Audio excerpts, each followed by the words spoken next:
DSC3 ডিমিরি ফুল short question. ডিমিরি ফুল গল্পର ଗାଳ୍ପିକ କିଏ? ଅଖିରମୋହନ ପଟ୍ଟନାୟକ। ডিমিরি ফুল ଗল্ପର ଗାଳ୍ପିକ ଅଖିରମୋହନ ପଟ୍ଟନାୟକ। ଅଖିରମୋହନ ପଟ୍ଟନାୟକ କେବେ କେଉଁଠାରେ ଜନ୍ମଗ୍ରହଣ କରିଥିଲେ? ନା ଖୋର୍ଦ୍ଧା ଜିଲ୍ଲାର ବୋଲଗଡ଼ ଠାରେ 1927 ମସିହା ଡିସେମ୍ବର 18 ତାରିଖରେ 18 ତାରିଖ ଦିନରେ ସେ ଜନ୍ମଗ୍ରହଣ କରିଥିଲେ। ଖୋର୍ଦ୍ଧା ଜିଲ୍ଲାର ବୋଲଗଡ଼ ଠାରେ 1927 ମସିହା ଡିସେମ୍ବର 18 ତାରିଖରେ ସେ ଜନ୍ମଗ୍ରହଣ କରିଥିଲେ। 1927 ଡିସେମ୍ବର 18। ଅଖିରମୋହନ ପଟ୍ଟନାୟକଙ୍କର ପିତାଙ୍କ ନାମ କ'ଣ? ବାଙ୍କନିଧି ପଟ୍ଟନାୟକ। ଅଖିରମୋହନ ପଟ୍ଟନାୟକଙ୍କର ପିତାଙ୍କ ନାମ କ'ଣ? ବାଙ୍କନିଧି ପଟ୍ଟନାୟକ। ଗାଳ୍ପିକ ଅଖିରମୋହନ ପଟ୍ଟନାୟକ ବୃତ୍ତିରେ କ'ଣ ଥିଲେ? ଆଇନଜୀବୀ ଥିଲେ। ଗାଳ୍ପିକ ଅଖିରମୋହନ ପଟ୍ଟନାୟକ ବୃତ୍ତିରେ ଆଇନଜୀବୀ ଥିଲେ। ଅଖିରମୋହନ ପଟ୍ଟନାୟକଙ୍କର ଦ୍ୱାରା ରଚିତ ଗଳ୍ପ ସଂଗ୍ରହ ଗୁଡ଼ିକର ନାମ ଲେଖ। ଝଡ଼ର ଇଗଲ, ଧରଣୀର କୃଷ୍ଣସାର, ଅନ୍ଧଗଡ଼ି, ନଦୀର ନାମ ଗଣତନ୍ତ୍ର ଏବଂ ପ୍ରଥମ ଶେଷ। ଝଡ଼ର ଇଗଲ, ଧରଣୀର କୃଷ୍ଣସାର। ଝଡ଼ର ଇଗଲ, ଧରଣୀର କୃଷ୍ଣସାର, ଅନ୍ଧଗଡ଼ି, ନଦୀର ନାମ ଗଣତନ୍ତ୍ର ଏବଂ ପ୍ରଥମ ଓ ଶେଷ।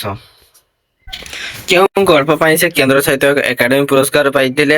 ନା ଅନ୍ଧଗଡ଼ି ଗଳ୍ପ ସଂକଳନ ପାଇଁ ସେ 1981 ମସିହାରେ କେନ୍ଦ୍ର ସାହିତ୍ୟ ଏକାଡେମୀ ପୁରସ୍କାର ପାଇଥିଲେ। ଅନ୍ଧଗଡ଼ି ଗଳ୍ପ ସଂକଳନ ପାଇଁ ସେ 1981 ମସିହାରେ କେନ୍ଦ୍ର ସାହିତ୍ୟ ଏକାଡେମୀ ପୁରସ୍କାର ପାଇଥିଲେ।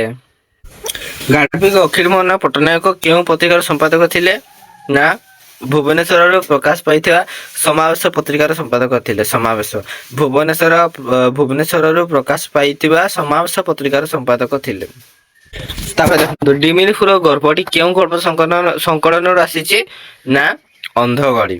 ଡିମିରି ଫୁଲ ଗଳ୍ପଟି ଅନ୍ଧଗଡ଼ି ଗଳ୍ପ ସଂକଳନରୁ ଆସିଅଛି। ଡିମିରି ଫୁଲ ଗଳ୍ପର ନାୟକ କିଏ? ଡିମିରି ଫୁଲ ଗଳ୍ପରେ ଗାଳ୍ପିକ ନିଜେ ହିଁ ନାୟକ ସାଜିଛନ୍ତି ଏବଂ ଗଳ୍ପରେ ତାଙ୍କର ନାମ ହେଉଛି ଅଶୋକ। ଡିମିରି ଫୁଲ ଗଳ୍ପରେ ଗାଳ୍ପିକ ନିଜେ ହିଁ ନାୟକ ସାଜିଛନ୍ତି ଏବଂ ଗଳ୍ପରେ ତାଙ୍କର ନାମ ହେଉଛି ଅଶୋକ। 10 ନମ୍ବର ଅଶୋକ କେଉଁ ବିଶ୍ୱବିଦ୍ୟାଳୟରେ ପଢୁଥିଲେ? ନା ଅଶୋକ ଆହ୍ଲାବାଦ ବିଶ୍ୱବିଦ୍ୟାଳୟରେ ସ୍ନାତକୋତ୍ତରରେ ପଢୁଥିଲେ। ଅଶୋକ ଆହ୍ଲାବାଦ ବିଶ୍ୱବିଦ୍ୟାଳୟରେ ସ୍ନାତକୋତ୍ତରରେ ପଢୁଥିଲେ। ଅଶୋକ ପୂଜା ଛୁଟିରେ କେଉଁଠାକୁ ବୁଲିବାକୁ ଯାଇଥିଲେ? ନା ଗୌହାଟୀକୁ। ଅଶୋକ ପୂଜା ଛୁଟିରେ କେଉଁଠାକୁ ବୁଲିବାକୁ ଯାଇଥିଲେ? ଗୌହାଟୀକୁ ବୁଲିବାକୁ ଯାଇଥିଲେ। ଗୌହାଟୀ। ସେ କେଉଁ ହୋଟେଲରେ ରହୁଥିଲେ? ନା ଟିଭ୍ୟୁ ହୋଟେଲରେ 24 ନମ୍ବର ରୁମରେ ଅଶୋକ ରହୁଥିଲେ। ଟିଭ୍ୟୁ ହୋଟେଲ। ଟିଭ୍ୟୁ। ସେ କେଉଁ ହୋଟେଲ ରହୁଥିଲେ? ନା ସେ ଟିଭ୍ୟୁ ହୋଟେଲରେ 24 ନମ୍ବର ରୁମରେ ଅଶୋକ ରହୁଥିଲେ। ଗାଡ଼ିରୁ ଓହ୍ଲାଇ ଭଦ୍ରମହିଳା ଆଗନ୍ତୁକକୁ କ'ଣ ସମ୍ବୋଧନ କରିଥିଲେ? ସଞ୍ଜୟ ବୋଲି ସମ୍ବୋଧନ କରିଥିଲେ। ଗାଡ଼ିରୁ ଓହ୍ଲାଇ ଭଦ୍ରମହିଳା ଆଗନ୍ତୁକଙ୍କୁ ସଞ୍ଜୟ ବୋଲି ସମ୍ବୋଧନ କରିଥିଲେ। ଭଦ୍ରମହିଳା ଜଣଙ୍କର ବୟସ ପାଖାପାଖି କେତେ ଥିଲା? ପାଖାପାଖି 40 ହେବ ପ୍ରାୟ। ଭଦ୍ରମହିଳାଙ୍କର ବୟସ କେତେ ଥିଲା? ନା 40 ପାଖାପାଖି। ଭଦ୍ରମହିଳା ଜଣକ କ'ଣ ଆଣିବା ପାଇଁ ପୂଜାରୀକୁ ବରାଦ ଦେଇଥିଲେ? ନା ଦେଖନ୍ତୁ ଭଦ୍ରମହିଳା ଜଣକ କଫି ଆଣିବା ପାଇଁ ବରାଦ ଦେଇଥିଲେ। କଫି। କାହିଁକି ନା ସଞ୍ଜୟ ଚା ପିଅନ୍ତି ନାହିଁ। ଭଦ୍ରମହିଳା ଜଣକ କ'ଣ ଆଣିବା ପାଇଁ ପୂଜାରୀକୁ ବରାଦ ଦେଇଥିଲେ? ନା କଫି ଆଣିବା ପାଇଁ ବରାଦ ଦେଇଥିଲେ। କାହିଁକି? ସଞ୍ଜୟ ତ ଚା ପିଅନ୍ତି ନାହିଁ। ଭଦ୍ରମହିଳା ସଞ୍ଜୟକୁ କ'ଣ ପ୍ରଶ୍ନ ପଚାରିଥିଲେ? ନା ଭଦ୍ରମହିଳା ଜଣକ ସଞ୍ଜୟକୁ ପ୍ରଶ୍ନ ପଚାରିଥିଲେ ଯେ କହିଲ ଦେଖି ସଞ୍ଜୟ, ମୁଁ ଚାରେ କେତେ ଚାମଚ ଚିନି ଖାଏ? ଭଦ୍ରମହିଳା ଜଣକ ସଞ୍ଜୟକୁ ପ୍ରଶ୍ନ ପଚାରିଥିଲେ ଯେ କହିଲ ଦେଖି ସଞ୍ଜୟ, ମୁଁ ଚାରେ କେତେ ଚାମଚ ଚିନି ଖାଏ? କେତେ ବର୍ଷରେ ଥରେ ଆସି ଦେଖିଯିବା କଥା ଭଦ୍ରମହିଳା ସଞ୍ଜୟକୁ କହିଛନ୍ତି ଏବଂ କାହା ବିଷୟରେ? 4-5 ବର୍ଷ ଭିତରେ ଥରେ ଦେଖିଯିବା କଥା ଭଦ୍ରମହିଳା ସଞ୍ଜୟକୁ କହିଛନ୍ତି। ସେ ତାଙ୍କର ଝିଅ ମଞ୍ଜୁ ବିଷୟରେ ସଞ୍ଜୟକୁ କହୁଥିଲେ। ତାହେଲେ କ'ଣ କେତେ ବର୍ଷରେ ଥରେ ଆସି ଦେଖିଯିବା ପାଇଁ ଭଦ୍ରମହିଳା ସଞ୍ଜୟକୁ କହିଛନ୍ତି ଏବଂ କାହା ବିଷୟରେ କହିଛନ୍ତି? ନା 4-5 ବର୍ଷ ଭିତରେ ଥରେ ଦେଖିଯିବା କଥା ଭଦ୍ରମହିଳା ସଞ୍ଜୟଙ୍କୁ କହିଛନ୍ତି। ସେ ତାଙ୍କର ଝିଅ ମଞ୍ଜୁ ବିଷୟରେ ସଞ୍ଜୟକୁ କହୁଥିଲେ। ମଞ୍ଜୁ କେବେ ବିଲାତ ଯିବା ବୋଲି ଭଦ୍ରମହିଳା କହିଛନ୍ତି? ନା ଡିସେମ୍ବରରେ। ମଞ୍ଜୁ ଡିସେମ୍ବରରେ ବିଲାତ ଯିବ ବୋଲି ଭଦ୍ରମହିଳା କହିଛନ୍ତି। ସଞ୍ଜୟ କ'ଣ କହି ଭଦ୍ରମହିଳାଙ୍କ ଘରୁ ଚାଲି ଆସିଥିଲେ? ନା ସଞ୍ଜୟ ଭଦ୍ରମହିଳାଙ୍କୁ କହିଲେ ଯେ ତାଙ୍କର ଜଣେ ବନ୍ଧୁଙ୍କ ସହିତ ଆପାର୍ଟମେଣ୍ଟ ଅଛି ବୋଲି, ସେଥିପାଇଁ ମୋତେ ଶୀଘ୍ର ଯିବାକୁ ହେବ। ସଞ୍ଜୟ ଭଦ୍ରମହିଳାଙ୍କୁ କ'ଣ କହିଲେ? ନା ସେ କହିଲେ ତାଙ୍କର ଜଣେ ବନ୍ଧୁଙ୍କ ସହିତ ଆପାର୍ଟମେଣ୍ଟ ଅଛି, ସେଥିପାଇଁ ମୋତେ ଶୀଘ୍ର ଯିବାକୁ ହେବ। ସଞ୍ଜୟ ଆସିବା ବେଳେ ଭଦ୍ରମହିଳା ତାଙ୍କୁ କ'ଣ ପ୍ରଶ୍ନ କରିଥିଲେ? ସଞ୍ଜୟ ଯେତେବେଳେ ଭଦ୍ରମହିଳାଙ୍କ ଘରୁ ଆସିବାକୁ ବାହାରିଲେ ଠିକ୍ ସେହି ସମୟରେ ଭଦ୍ରମହିଳା ପ୍ରଶ୍ନ କଲେ ଯେ ସଞ୍ଜୟ, ତୁମେ କେଉଁଠି ରହୁଛ? ତୁମର ଠିକଣା କ'ଣ? ସଞ୍ଜୟ ଆସିବା ବେଳେ ଭଦ୍ରମହିଳା ତାଙ୍କୁ କଣ ପ୍ରଶ୍ନ ପଚାରିଥିଲେ ନା ସଞ୍ଜୟ ଯେତେବେଳେ ଭଦ୍ରମହିଳାଙ୍କ ଘରୁ ଆସିବାକୁ ବାହାରିଲେ ଠିକ ସେଇ ସମୟରେ ଭଦ୍ରମହିଳା ପ୍ରଶ୍ନ କଲେ ଯେ ସଞ୍ଜୟ ତୁମେ କେଉଁଠି ରହୁଛ, ତୁମର ଠିକଣା କଣ? ତାପରେ ଦେଖନ୍ତୁ ସଞ୍ଜୟକୁ କିଏ ହୋଟେଲରେ ଛାଡିବାକୁ ଯାଇଥିଲା।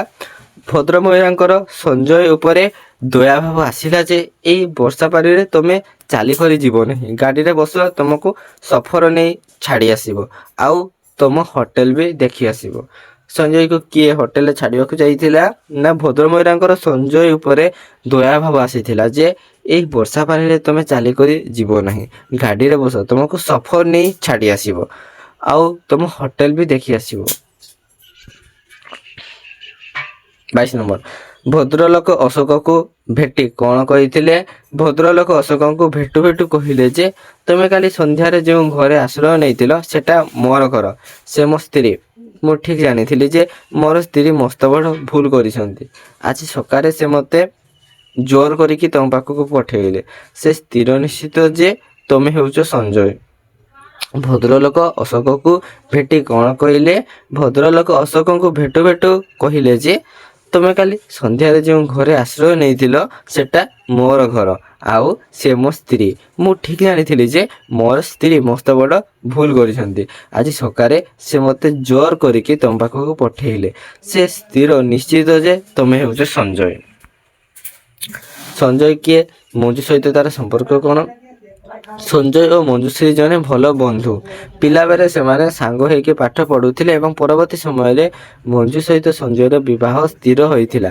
ମାତ୍ର ମଞ୍ଜୁର ମୃତ୍ୟୁ ପରେ ସଞ୍ଜୟର ଆଉ ଦେଖା ନାହିଁ।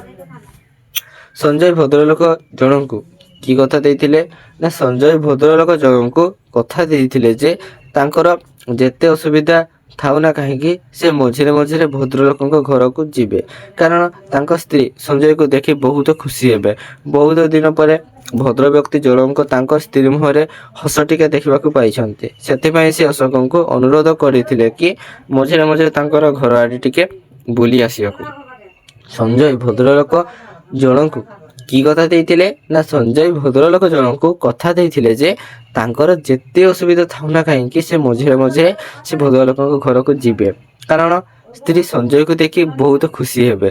ବହୁତ ଦିନ ପରେ ଭଦ୍ର ବ୍ୟକ୍ତି ଜଣଙ୍କ ତାଙ୍କର ସ୍ତ୍ରୀ ମୁହଁରେ ହସ ଟିକେ ଦେଖିବାକୁ ପାଇଛନ୍ତି। ସେଥିପାଇଁ ସେ ଅଶୋକଙ୍କୁ ଅନୁରୋଧ କରିଥିଲେ କି ମଝିରେ ମଝିରେ ତାଙ୍କର ଘର ଆଡେ ଟିକେ ବୁଲି ଆସିବାକୁ। ପ୍ଲେନକୁ ଲାଗିଥିବା ସିଡି ମଝିରେ ଚଢୁ ଚଢୁ ଅଶୋକ କଣ ଦେଖୁଥିଲେ ନା ପ୍ଲେନକୁ ଲାଗିଥିବା ସିଡି ମଝିରେ ମଝିରେ ଚଢୁ ଚଢୁ ଅଶୋକ ସେଇ ରହସ୍ୟମୟ ଦମ୍ପତିକୁ ଦେଖୁଥିଲେ ଯେ ସେମାନେ କିପରି ହାତ ହଲାଇ ତାଙ୍କୁ ବିଦାୟ ଦେଉଥିଲେ। ପ୍ଲେନକୁ ଲାଗିଥିବା ସିଡି ମଝିରେ ଚଢୁ ଚଢୁ ଅଶୋକ କଣ ଦେଖୁଥିଲେ ନା ପ୍ଲେନକୁ ଲାଗିଥିବା ସିଡି ମଝିରେ ଚଢୁ ଚଢୁ ଅଶୋକ ସେଇ ରହସ୍ୟମୟ ଦମ୍ପତିକୁ ଦେଖୁଥିଲେ ଯେ ସେମାନେ କିପରି ହାତ ହଲାଇ ତାଙ୍କୁ ବିଦାୟ ଦେଉଥିଲେ। ଭଦ୍ରମହିଳା ସଞ୍ଜୟକୁ କଣ ଦେଇଥିଲେ ଓ କାହାକୁ ଦେବା ପାଇଁ କହିଥିଲେ? ଭଦ୍ରମହିଳା ସଞ୍ଜୟକୁ ଗୋଟେ ସୁନ୍ଦର ପ୍ୟାକେଟ ଦେଇଥିଲେ ଏବଂ ସୁନ୍ଦର ଇଂରାଜୀରେ କହିଥିଲେ this is for Manju, mind the trouble. ସେ ପ୍ୟାକେଟକୁ ମଞ୍ଜୁଶ୍ରୀ ଦେବା ପାଇଁ ଭଦ୍ରମହିଳା ଜଣଙ୍କ ସଞ୍ଜୟକୁ କହିଥିଲେ। ତାହେଲେ ଭଦ୍ରମହିଳା ସଞ୍ଜୟକୁ କଣ ଦେଇଥିଲେ ଓ କାହାକୁ ଦେବା ପାଇଁ କହିଥିଲେ ନା ଭଦ୍ରମହିଳା ସଞ୍ଜୟକୁ ଗୋଟେ ସୁନ୍ଦର ପ୍ୟାକେଟ ଦେଇଥିଲେ ଏବଂ ସୁନ୍ଦର ଇଂରାଜୀରେ କହିଥିଲେ କି this is for Manju, mind the trouble. ସେ ପ୍ୟାକେଟକୁ ମଞ୍ଜୁଶ୍ରୀ ଦେବା ପାଇଁ ଭଦ୍ରମହିଳା ଜଣକ ସଞ୍ଜୟକୁ କହିଥିଲେ। 37 ନମ୍ବର ଅଶୋକ ଭଦ୍ରଲୋକକୁ ଟିକେ ଦୂରକୁ ଡାକି ନେଇ କଣ ପଚାରିଥିଲେ? ଅଶୋକ ଭଦ୍ରଲୋକକୁ ଟିକେ ଦୂରକୁ ଡାକି ନେଇ ପଚାରିଥିଲେ ଯେ ଦେଖନ୍ତୁ ମୁଁ ତ ମଞ୍ଜୁ ଦେବୀଙ୍କ ଠିକଣା ଜାଣି ନାହିଁ, ପ୍ୟାକେଟ ଉପରେ ଲେଖି ଦେଇଥିଲେ ସୁବିଧା ହୋଇଥାନ୍ତା। ତାହେଲେ ଅଶୋକ ଭଦ୍ରଲୋକକୁ ଟିକେ ଦୂରକୁ ଡାକି ନେଇ କଣ ପଚାରିଲେ? ଅଶୋକ ଭଦ୍ରଲୋକକୁ ଟିକେ ଦୂରକୁ ଡାକି ନେଇ ପଚାରିଲେ ଯେ ଦେଖନ୍ତୁ ମୁଁ ତ ମଞ୍ଜୁ ଦେବୀଙ୍କର ଠିକଣା ଜାଣି ନାହିଁ, ପ୍ୟାକେଟ ଉପରେ ଲେଖି ଦେଇଥିଲେ ସୁବିଧା ହୋଇଥାନ୍ତା। ଭଦ୍ରଲୋକ ଜଣକ ସଞ୍ଜୟ ଅଶୋକର ପାଖକୁ ଆସି କଣ କହିଥିଲେ ଯେ ମଞ୍ଜୁର ଠିକଣା ମୁଁ ମଧ୍ୟ ଜାଣେ ନା। ମୋ ସ୍ତ୍ରୀର ମସ୍ତିଷ୍କ ବିକୃତ ପରେ ପରେ ସେ ଆଜିକୁ ବହୁତ ବର୍ଷ ତଳେ ମରିସାରିଛି ଏକ ଟ୍ରେନ ଆକ୍ସିଡେଣ୍ଟରେ। ସେ ବିଷୟରେ ମୋ ସ୍ତ୍ରୀ ଆଜି ଯାଏ ଜାଣିନାହିଁ। ସେ କହିଥିଲେ ଯେ ମଞ୍ଜୁର ଠିକଣା ମୁଁ ମଧ୍ୟ ଜାଣେ। ମୋ ସ୍ତ୍ରୀର ମସ୍ତିଷ୍କ ବିକୃତ ପରେ ପରେ ସେ ଆଜିକୁ ବହୁ ବର୍ଷ ତଳେ ମରିସାରିଛି ଏକ ଟ୍ରେନ୍ ଆକ୍ସିଡେଣ୍ଟରେ। ସେ ବିଷୟରେ ମୋ ସ୍ତ୍ରୀ ଆଜି ଯାଏ ଜାଣିନାହିଁ। ମଞ୍ଜୁର ଯେତେବେଳେ ଆକ୍ସିଡେଣ୍ଟ ହୋଇଥିଲା ସେତେବେଳେ ସେ କ'ଣ ପଢ଼ୁଥିଲା ନା 3rd ଇୟର। ତେଣୁ ଆଜି 3 ବର୍ଷ ପରେ ସେ ରିସର୍ଚ୍ଚ କରିବାକୁ ବାଧ୍ୟ ଓ ତାପରେ ତାଙ୍କୁ ବିଲାତ ଯିବାକୁ ପଡ଼ିବ ଆହୁରି ଗବେଷଣା କରିବାକୁ। 3rd year. ତେଣୁ ଆଜି 3 ବର୍ଷ ପରେ ସେ ରିସର୍ଚ୍ଚ କରିବାକୁ ବାଧ୍ୟ, ତାପରେ ତାକୁ ବିଲାତ ଯିବାକୁ ପଡ଼ିବ ଆହୁରି ଗବେଷଣା କରିବାକୁ। ଅଶୋକ ପ୍ଲେନରେ ଚଢ଼ିବା ପରେ ସେ କ'ଣ ଭାବିଲା? ଅଶୋକ ପ୍ଲେନରେ ଚଢ଼ିବା ପରେ ଭାବିଲା ଯେ ଭଗବାନଙ୍କର ଏହି ନିଷ୍ଠୁର ସୃଷ୍ଟିର 2ଟି ନିଃସଙ୍ଗ ଅଭିଶପ୍ତ ମନୁଷ୍ୟ ପିତୁରା ଆକାଶକୁ ହାତ ତୋଳି ନାଚୁଛନ୍ତି। ଅଶୋକ ପ୍ଲେନରେ ଚଢ଼ିବା ପରେ ସେ କ'ଣ ଭାବିଲା? ଅଶୋକ ପ୍ଲେନରେ ଚଢ଼ିବା ପରେ ଭାବିଲା ଯେ ଭଗବାନଙ୍କର ଏହି ନିଷ୍ଠୁର ସୃଷ୍ଟିର 2ଟି ନିଃସଙ୍ଗ ଅଭିଶପ୍ତ ମନୁଷ୍ୟ ପିତୁରା ଆକାଶକୁ ହାତ ତୋଳି ନାଚୁଛନ୍ତି। ଧନ୍ୟବାଦ।